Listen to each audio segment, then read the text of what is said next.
लेकिन जिस औलाद मेरे पेट में पल रहा है शायद राजेश यादव का, ये पूरा धज्जियां उड़ा देगा। मुझे विश्वास था और आज इस मालिक ने, इस दुनिया के परमपिता परमात्मा ने मेरी अर्जी सुन लिया। आज मैं ललकार के कहती हूँ राजेश यादव से कि राजेश यादव तुझे जहां भागना है, जिस दुनिया में जाना है, जिस कोने में जाना है तू भाग ले, लेकिन तेरा शोर धोने वाला, तेरे खानदान का पूरा नाश करने वाला आज तेरा ये बेटा मेरे तन से जन्म लिया है, जिससे कि यादव कुल जो है कि कृष्ण भगवान का वंश होते हैं। अब मुझे अफसोस होता है कि साले तू कमीना कैसे यादव कुल में जन्म ले लिया, पूरे यादव को तारन तार कर दिया। हमको धमकियां देता था कि तू जात की चमाई ने, तेरी औकात क्या है, तू क्या कर सकती है, लेकिन आज मैं चैलेंज देती हूँ राजेश यादव कि मैं चमाइन हूँ, तुझे अपनी औकात दिखा करके रहूंगी। थी उस समय आपकी एज क्या थी? उस समय मेरी एज थी कम से कम 14 साल। और राजेश की उम्र क्या रही होगी? उसमें करीब उसकी उम्र थी 28। उसके बाद राजेश यादव ने शादी नहीं किया, हमको जबरदस्ती जो है कि हमारे साथ वो शोषण करने लगा। जनता जनार्दन से, समाज से निवेदन करती हूँ कि मुझे न्याय चाहिए, मेरे बेटे को अधिकार चाहिए कि मेरे बेटा को कोई कह ना सके कि नाजायज ये नालायक, इसका बाप कोई नहीं है। मैं आपको एक ऐसी माँ से मिलाऊंगा जिसकी शादी भी नहीं हुआ है और ना ही उन्होंने किसी से प्यार किया है, लेकिन उनके अगर कहा जाए तो 13 साल का एक बेटा है। तो आखिर बेटा किसका है? एक सवाल उठता है कि आखिर वो बेटा किसका है। दोस्तों, मैं जहां खड़ा हूं ये हिसामपुर पटेल नगर है और थाना चंदवक जौनपुर में मैं स्थित हूं। और मेरे पास में जो खड़े हैं इनका नाम है कुसुम राज और एक बिरहा गायिका है और इनके साथ एक ट्रेजेडी होता है। राजेश यादव एक बिरहा गायक हैं, उनसे इनकी मुलाकात होती है एक दो जो है कहीं जगह गानों में, और उस 2 मुलाकातों में राजेश जो है इनके घर पर आते हैं और इन्हें कहते हैं कुसुम जी आप बहुत अच्छा बिरहा गाती हैं और आपके साथ मुझे जो है बिरहा रिकॉर्डिंग कराना है। और बनारस में जो है इनके साथ जो है जो होता है दोस्तों, वो जानने के बाद आपके आंखों में जो है आंसू आ जाएंगे। आप एक तरह से अचंभित हो जाएंगे कि कोई इस तरह से गिर सकता है। वही राजेश यादव जो बिरहा गायक हैं, उन्होंने इन्हें जो है बनारस में ले जाकर एक जगह रखते हैं और इनके साथ जो है शारीरिक शोषण करते हैं और वो ये नहीं बताते हैं कि मेरी शादी हुई है, जबकि वो शादीशुदा थे। अच्छा, ये मुझे बताइए कि राजेश जी की मुलाकात आपकी पहली बार कब हुई? 2009 में। 2009 में कैसे होती है? बिरहा गाते कि मैं बिरहा गा रही थी और बिरहा गाते ही उससे मुलाकात हुई जी। और वो भी खाली 2 ही कार्यक्रम में उससे हमसे मुलाकात हुई और बोला कि कुसुम जी आप बहुत अच्छा गाती हैं, मैं सोच रहा हूँ कि हमारे साथ चलिए कुछ गाना रिकॉर्ड करते हैं। आपके घर पे आके? जी बिल्कुल। तो हमारे घर पे आते हैं, हमारे माँ बाप भी थे, हमारे भैया भी थे, सारे लोग के सामने वो कह करके, और पापा हमारे बोले कि ठीक है राजेश जी लेके जा रहे हो तो हम आपके विश्वास पे अपने बेटी को छोड़ रहे हैं, जैसे लेके जा रहे हो वैसे हमारे बेटी को वापस कर देना। बोले कि ठीक है चाचा जी कोई बात नहीं है, हम लोग कलाकार हैं, ऐसी कोई बात नहीं है, हम लेके जा रहे हैं, शाम तक कुसुम को छोड़ देंगे। शाम की क्या बात है, 13 साल तक बीत गया। लेकिन जब वो रिकॉर्डिंग का बहाना करके लेके गया बनारस में, उसके बाद में एक रूम में लेके गया तो मैं उससे पूछने लगी कि आखिर राजेश जी आप हमको रिकॉर्डिंग कराने के लिए आए हैं, तो ना यहाँ पे पार्टी है ना यहाँ पे अन्य कोई कलाकार है, तो कहाँ पे रिकॉर्डिंग होगी? तो राजेश जी ने बोले कि यहाँ पे कोई रिकॉर्डिंग नहीं होगी कुसुम जी, हम तुमको लेके आए हैं, तुमसे शादी करेंगे। मैं इतना सुन करके अवाक हो गई, अचंभित हो गई कि ये क्या सवाल कर रहे हो। क्या एज थी उस समय? आपकी एज क्या थी? उस समय मेरी एज थी कम से कम 14 साल। और राजेश की उम्र क्या रही होगी? उसमें करीब उसकी उम्र थी 28-30 के लगभग। 28-30 साल के राजेश और एक 14 साल की लड़की को गाना गवाने के बहाने लेकर जाते हैं, अपने जो है एक रूम पर रखते हैं। और इनका कहना है कि जब वो मुझे वहां पर लेके गया तो कोई भी गाना गाने वाला नहीं था और इनको कहता है कि मैं तुमसे शादी करूंगा, और ये अचंभित हो जाती हैं। उसके बाद में क्या होता है? उसके बाद में मैं बार बार कहती रही कि शादी ऐसे थोड़ी होती है, आप हमारे घर चलिए, मेरी उम्र भी शादी की नहीं है, शादी अगर होती है तो 18, 19, 20 साल के बाद होती है, अभी मेरी उम्र 14 साल की है और हमारे घर वाले भी नहीं राजी होंगे। हमारे घर वाले अगर राजी होते हैं तो अपने घर वालों को बोला शादी कर लीजिए, तो बोले कि अरे हमको आपको साथ में रहना, तो इसमें घर वाले की कौन सी बात है। मैं बोली कि नहीं, जब तक हमारे माँ बाप नहीं आएंगे, आपके परिवार वाले नहीं आएंगे, तब तक मैं इस शादी को नहीं मानूंगी। उसके बाद राजेश यादव ने शादी नहीं किया, हमको जबरदस्ती जबरदस्ती जो है कि हमारे साथ वो शोषण करने लगा। अच्छा, एक बात मुझे बताइए कि राजेश जी जब आपको लेके जाते हैं तो कितने साल तक वहां रखते हैं?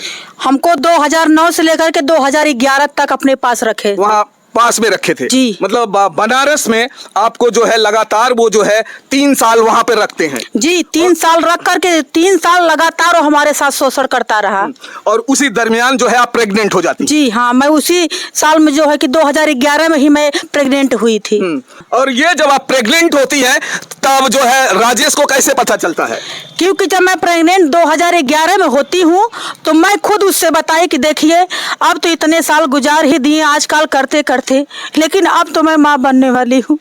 ये जमाना, ये दुनिया, ये बिरहा जगत क्या कहेगा, या तो मैं खुद अपने आप को खत्म कर लूं या तो आप ही हमको जो है कि गला दबा के मार डालो, क्योंकि ना अब मैं बिरहा गाने लायक हूँ ना समाज को मुंह दिखाने लायक हूँ। फिर भी राजेश यादव ने हमको गुमराह किया कि चलो यार ठीक है, माँ बनी हो तो कोई बात नहीं है, चल करके अबार्शन करवा दो। अच्छा, इस तरह से बातें की? हाँ, चल करके अबार्शन करवा दो, बच्चा गिरवा दो, ना बच्चा आएगा इस दुनिया में ना कोई जानेगा। लेकिन मैं बोली कि नहीं, मैं ऐसा नहीं कर सकती हूँ, चाहे बेटा हो या बेटी हो, मैं उसको चाहे जैसे चाहे जिस हाल में मैं उसे जन्म दे करके रहूंगी। अगर कहा जाए कि बिना ब्याही अगर एक माँ बच्चे को जन्म देती है तो शायद समाज का बहुत कुछ उसको सुनना पड़ता होगा। आप खुद जानते हैं, इस समाज में रहते हैं, बिना ब्याही माँ को किस तरह से लोग जो है पीछे से आगे से हर जगह से ताने मारा जाता है, और शायद ये कुसुम जी को भी मारा जाता होगा। जी बिल्कुल, बिराज समाज भी ताना मारता है। बाजार भी निकलती हूँ, कहीं भी जाती हूँ तो मुँह दिखाने में भी पतन हो जाता है। बिराज समाज में जाती हूँ गाने के लिए तो भी लोग तरह तरह की बातें करते हैं। तो आज मैं इतना मजबूर हो चुकी हूँ कि मैं एक 13 साल के बच्चों को लेकर के कहाँ जाऊँ, किस दुनिया में जाऊँ, कहाँ सर छिपाऊँ।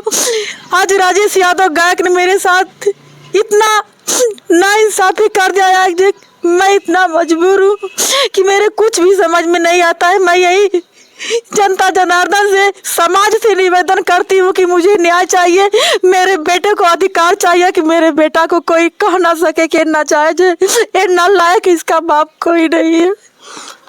अब इनकी लड़ाई सिर्फ जो है राजेश यादव से है, और इसलिए है कि क्योंकि इनका जो बच्चा है राजेश यादव का है, और इनका कहना है कि मुझे उसका नाम चाहिए, उस बच्चे का हक चाहिए राजेश से, और बाकी कुछ नहीं चाहिए। आप शादी करने वाली है? जी नहीं, बिल्कुल नहीं। अगर राजेश जी करना चाहते तब? नहीं, मैं उनके साथ नहीं रहना चाहती हूँ। क्यों? कि जब वो आदमी मेरे साथ इतना विश्वासघात ही कर दिया सर, तो आप ही बताइए कि कैसे मैं फिर उसके साथ अपना जीवन व्यतीत कर सकती हूँ।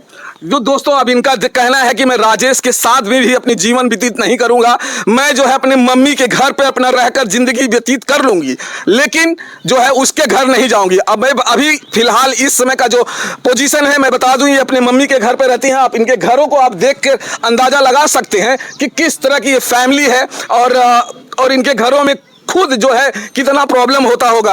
अगर कहा जाए कहीं ना कहीं इनके परिवार वाले भी ये सोचते होंगे जब ये प्रेग्नेंट हुई होंगी तब भी इनको ताना मिला होगा। जी बिल्कुल मिला, बहुत सारी तानाएं मिली। जी बिल्कुल, सारे लोग ताना मारे, गांव घर वाले, संगी साथी हित ना सारे लोग ताना मारे। क्या से क्या नहीं बातें बोले लोग हम। लेकिन आप कहीं से ये आपको ये जीत पर अड़ी रही, मुझे बच्चे को जन्म देना है तो देना है, क्योंकि मैं मुझे विश्वास था, मुझे भरोसा था कि मैं तो कुछ नहीं कर सकती थी, लेकिन जिस औलाद मेरे पेट में पल रहा है शायद राजेश यादव का, ये पूरा धज्जियां उड़ा देगा, मुझे विश्वास था। और आज इस मालिक ने, इस दुनिया के परमपिता परमात्मा ने मेरी अर्जी सुन लिया। आज मैं ललकार के कहती हूँ राजेश यादव से कि राजेश यादव तुझे जहां भागना है, जिस दुनिया में जाना है, जिस कोने में जाना है तू भाग ले, लेकिन तेरा शोर धोने वाला, तेरे खानदान का पूरा नाश करने वाला, आज तेरा ये बेटा मेरे तन से जन्म लिया है, जिसका नाम आधार कार्ड पे प्रिंस दिया गया, आधार कार्ड राजेश यादव ने बनवाया है और आधार कार्ड पे उसका नाम दिया गया है। मैं आज पूरा चैलेंज से कहती हूँ कि राजेश यादव का पूरा पर्दाफाश करके रहूंगी। अब एक माँ अगर चैलेंज कर दे, कहा जाता है, और विश्वास से कर दे, तो हिंदुस्तान की वो नारी हर चीज जीत जाती है। और अब मैं आज एक और मैं बात कर देता हूं कि सोशल मीडिया पर अब इनका वीडियो जाएगा, वो हर लोग इनके साथ जो है खड़े होंगे, जिन्होंने जो है इनकी कहानी और इनकी जो है पूरा इनके लाइफ के बारे में जानेगा कि राजेश ने इनके साथ कितना बड़ा घटिया काम किया है और इनके साथ किस तरह से शोषण किया है। इन्होंने अभी तक जो है शादी नहीं किया है और ना ही आगे शादी करने के मूड में है। अब सिर्फ उसी बच्चे के लिए जिएंगी और मरेंगी, और शायद कहना इनका सही है। और अब वो वक्त आ गया है राजेश का कि पर्दाफाश होगा। अब सोशल मीडिया पर इनके वीडियो आएंगे और राजेश को जो है पर्दाफाश करने में ज्यादा समय नहीं लगेगा, और इनको जो है कानूनन जो है इनको जो है राजेश को तो अपनाना ही पड़ेगा। और भले वक्त लगता है, कहा जाता है कि भगवान के घर में देर है अंधेर नहीं है, और शायद वो अब जल्द ही होने वाला है। और आप कहाँ पहले तो ये बताइए कि राजेश जी का घर कहाँ है? राजेश यादव का घर है दानगंज, रामपुर, मदनाबीर। ग्राम उसका रामपुर पड़ता है, पोस्ट उसका कैथौर पड़ता है, थाना उसका चोलापुर पड़ता है, उसी का वो रहने वाला है। लेकिन अब मुझे अफसोस होता है कि वो यादव कैसे हो गया, कैसे वो यादव कुल में जन्म ले लिया। लोग कहते हैं कि यादव कुल जो है कि कृष्ण भगवान का वंश होते हैं। अब मुझे अफसोस होता है कि साले तू कमीना कैसे यादव कुल में जन्म ले लिया। पूरे यादव को तारन तार कर दिया। हमको धमकियां देता था कि तू जात की चमाई ने तेरी औकात क्या है, तू क्या कर सकती है। लेकिन आज मैं चैलेंज देती हूँ राजेश यादव कि मैं चमाइन हूँ, तुझे अपनी औकात दिखा करके रहूंगी। तू कहता था कि तू जात की चमाई ने तेरा छुआ हुआ कौन पानी पिएगा, लेकिन अब मैं तुझे चैलेंज करती हूँ कि तू तेरा छुआ हुआ पानी कौन पिएगा जी। क्योंकि तू एक चमाइन के साथ ऐसा किया है, तो तेरा छुआ हुआ पानी कौन पिएगा। आज जैसे मैं एक माँ की बेटी बिलख रही हूँ, तेरे पास भी एक बेटी है, तू भी किस बेटी के घर किसके यहाँ शादी करेगा, वो भी तो कोई यादव आएगा। क्योंकि तेरा बाप जो राजेश यादव चमाई रखा है ना, तो कैसे अपने बेटी का बियाह यादव के घर करेगा। पूरा समाज जानता है, बिरहा जगत जानता है कि राजेश यादव ने चमाइन को रखा था। आज जब हक देने की बारी आ गई तो हम चमाइन हो गए, तो कैसे वो अपने बेटी की शादी यादव के घर करेगा। अब इनका जंग छिड़ गया है, उस राजेश यादव से छिड़ गया है जिन्होंने इनके साथ गलत किया है। अगर कहा जाए सरासर गलत किया है, और राजेश यादव ने इनको जो है शारीरिक शोषण करने के साथ साथ अगर कहा जाए तो मानसिक प्रताड़नाएं भी की है। लगातार इनको फोन करते रहे, गालियां देते रहे, और शब्द जो है जाति सूचक कहा जाए शब्दों का इस्तेमाल करते रहे। ये उनकी माता जी हैं, और इनसे भी पूछने की कोशिश करेंगे कि आखिर राजेश यादव यहाँ से इनकी बेटी को कैसे लेके जाते हैं। क्या है माता जी, कैसे लेके जाते हैं यहाँ से आपकी बेटी को? गावे के बहाना यहाँ से घर से ले गए। हाँ। 4 चक्का गाड़ी में। अच्छा, 4 चक्का से आए? हाँ, 4 चक्का गाड़ी से ले गए ना बनारस। बिरहा ना करो ना, हमारे लड़की के रूम में कहाँ का रखना, कैसे रखना। अब हमारी लड़की जानत है, हम तो घर पर रही, हम ना जानत थैला। ऐसे ऐसे तो स्त्री में वो गुजरलस। गुजारे के बाद लड़की हमारे पैदा कैला, उसी का जन्मल है रजसवा का लड़का पैदा है। 13 साल का हमारा नाती भल है। आज तो हम जिंदा है, अपने नाती का पेट पर्दा करत है। वो कल लड़का इंग्लिश मीडियम में पढ़ा था और बड़ा था। हमारे बच्चा के प्राइमरी में ना पढ़ पावा था। अच्छा, आप क्या चाहती हैं कि जो सरकार है योगी की, उनसे क्या उम्मीद लगाती हैं? मोदी से यह हमारा निवेदन है कि हमारे नाती का, हमारे बेटी का हक चाहिए। हम अपने हक पदे लड़त हैला। हाँ, यह हमारी हाथ जोड़ के मिनती करत हैला सबसे कि हमारे लड़की का हक मिले के चाहिए। अच्छा, ये एक बात और मैं माता जी पूछना चाहता हूँ कि बिना ब्याही लड़की को जब बच्चा होता है, समाज, गांव, देश बहुत कुछ सुनने को मिलता है। बहुत कुछ आपको भी मिला होगा। सब घर परिवार हिता नाता सब ताना मरल, तो लड़की ऐसे कहला वैसे कहला। आज हमारी लड़की के ना ले गलो 3 लड़का का बाप, वो कुत्ता का शर्म रहा कि हमारी लड़की 15-16 साल के रहल और 3 लड़का का हम बाप हैला, हमेशा कदम उठावत है हमारे समाज का। कहीं न कहीं आज अगर ये सही सलामत रही होती तो आज अब इनकी शादी करते, कहीं समाज में होती और जो है इनके अपने खुद का परिवार होता। यह तो हाँ ऐसे ऐसे तो कह के ले गल हमारे लड़की के।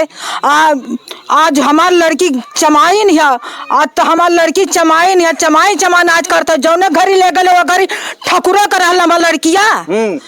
तो देखिए ये माता जी का कहना है कि राजेश यादव जब लेके गए थे तब जो है क्या हमारी जो बेटी थी वो क्या बड़ी जाति की थी, और अब इनकी जो है कुसुम जी का ललकार है कि मैं जब तक अपने बेटे को जो है वो हक नहीं दिला दूंगी और जो है राजेश के घर जो उसका हक होता है वो नहीं दिला लूंगी तब तक मैं उनको छोड़ूंगी नहीं। अगर माँ ने अगर कहते हैं कि माँ प्रतिज्ञा कर ले तो शायद जो है वो पूर्ण ही होगा। और ये मैं एक चीजें और कहना चाहता हूं कि ये शासन से क्या जो है गुहार करती हैं हमारे जो सूबे के मुख्यमंत्री हैं। कहा जाता है कि आजकल उनका जो है बुलडोजर बहुत जल्दी चलता है, उनसे क्या कहना चाहेंगी आप? हम उनसे यही कहना चाहते हैं कि हमारा एक बेटा है 13 साल का, हमारे साथ इतना बड़ा अपराध किया है राजेश यादव गायक, तो हमारे बेटे का हक चाहिए और हमको न्याय चाहिए। हमको यही कहना है मुख्यमंत्री जी से, और हमें कुछ नहीं कहना है। अच्छा, आपको धमकियां मिल रही हैं? जी बिल्कुल, हमको बार बार धमकियां मिल रही है। राजेश यादव बार बार लगातार फोन करके हमको धमकियां दे रहा है। अन्य लोग हमारे मोबाइल पे फोन करके जो है कि धमकियां दे रहे हैं। मैं किस किस लोगों का नाम बताऊं, क्योंकि जब मैं जानती तब तो मैं बताती कि नहीं ये लोग हमको धमकियां दे रहे हैं, लेकिन जहां तक उम्मीद है हमको कि सारे लोग ये राजेश यादव गाय के ही आदमी थे। अभी परसों रात की बात है, 10 बजे की 4 लोग आए थे, गाड़ी रोक करके मैं घर में बैठी थी, हमारे पिताजी बाहर खाना खा रहे थे। चारों लोग पूछे कि क्या कुसुम का घर यही है? हमारे पिताजी बोले कि हाँ भैया कुसुम का घर यही। क्या बात है?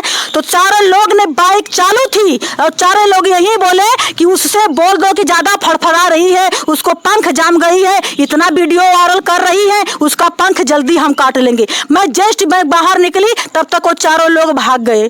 तो आप बताइए आप लोग कि मेरा घर देख रहे हैं, सब कुछ ये मेरा घर देख रहे हैं, ना रहने का ठिकान है, ना खाने का ठिकान है, ना सोने का ठिकान है। आज ही मैं 13 साल का बच्चा लेकर के जाऊं तो कहाँ जाऊं, किस दुनिया में जाऊं? चलिए दोस्तों, मैं आपको बता दूं कि यहाँ के जो डीएम साहब हैं और एसपी साहब हैं और चंदवक थाना के जो भी एसएसओ हैं, उन सारे लोगों से मेरी जो है रिक्वेस्ट है कि इस मामले को जो है वो संज्ञान में ले और जो है इसे जल्दी से जल्दी इनको न्याय दिलाया जाए। खास करके उस बच्चे को न्याय मिले, क्योंकि उसकी पढ़ाई और उसकी कैरियर की बात है। अब जो है बच्चे की कैरियर अब नहीं बन पा रहा है, क्योंकि एक माँ एक जो है विधवा की तरह रह रही है। इसके बारे में आपकी क्या राय है, कमेंट करके जरूर बताइएगा। हमारा वीडियो यहां समाप्त होगा दोस्तों, फिर मिलेंगे हम आपको किसी और वीडियो में। जय हिंद, जय भारत।